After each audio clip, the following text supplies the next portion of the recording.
Assalamualaikum warahmatullahi wabarakatuh. Salam dan bahagia. Perkenalkan saya Sri Wahyuni, calon guru penggerak angkatan 11 dari SDIT Al-Mutakin Kupang. Pada kesempatan kali ini saya akan menyampaikan koneksi antar materi modul 1.1 yang sudah saya pelajari, yaitu kesimpulan dan refleksi dari pemikiran Ki Hajar Dewantara.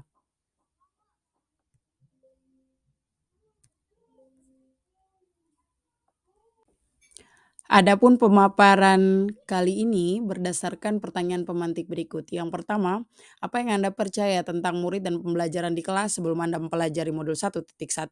Yang kedua, apa yang berubah dari pemikiran atau perilaku Anda setelah mempelajari modul ini? Yang ketiga, apa yang dapat segera Anda terapkan lebih baik agar kelas Anda mencerminkan pemikiran Ki Hajar Dewantara?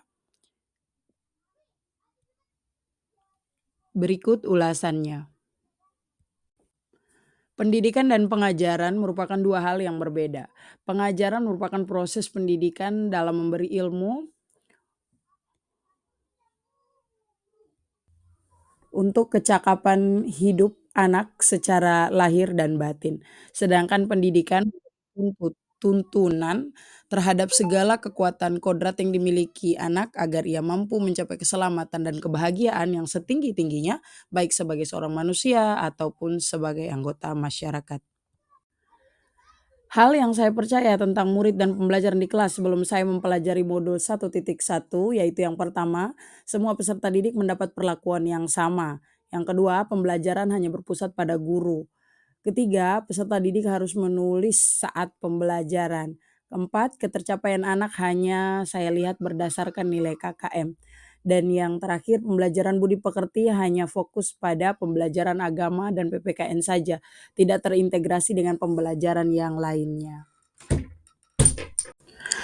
Yang kedua, hal yang berubah dari pemikiran atau perilaku saya setelah mempelajari modul 1 ini yaitu ada dua, yakni yang pertama perubahan pemikiran, di mana pada perubahan pemikiran, guru bukanlah salah satunya sumber belajar siswa. Yang kedua, setiap siswa memiliki karakteristik yang unik. Yang ketiga, ketercapaian belajar setiap peserta didik itu berbeda.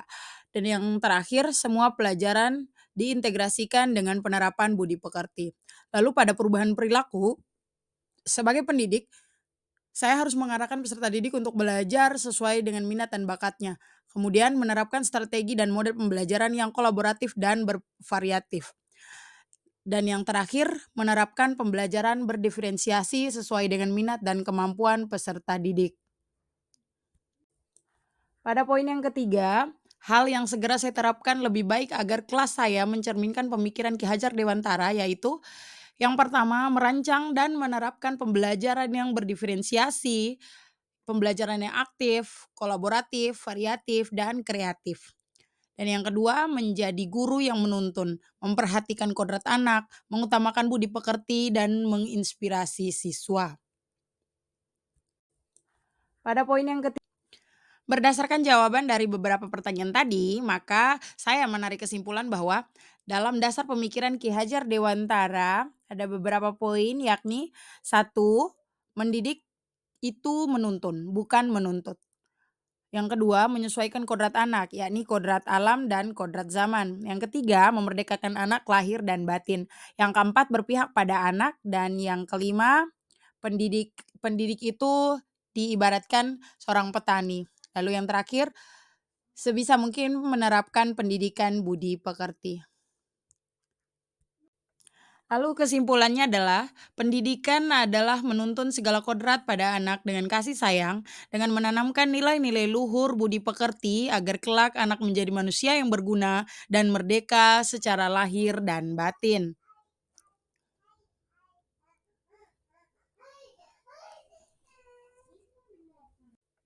Lalu kesimpulannya adalah, pendidikan adalah menuntun segala kodrat pada anak dengan kasih sayang, dengan menanamkan Kemudian saya melakukan refleksi diri bahwa dalam pendidikan itu ada 3 kata kunci, yaitu merdeka belajar, kolaborasi, dan well-being. Yang diartikan bahwa peserta didik dan guru menerapkan konsep merdeka belajar dan berkolaborasi mengembangkan potensi sesuai dengan karakteristik peserta didik demi mewujudkan peserta didik yang senantiasa selamat dan bahagia. Kemudian saya melakukan demikian pemaparan tugas koneksi antar materi dari saya. Terima kasih atas perhatiannya. See you next time. Wassalamualaikum warahmatullahi wabarakatuh. Salam guru penggerak, tergerak, bergerak, dan menggerakkan. Demikian pemaparan tugas koneksi antar materi dari saya.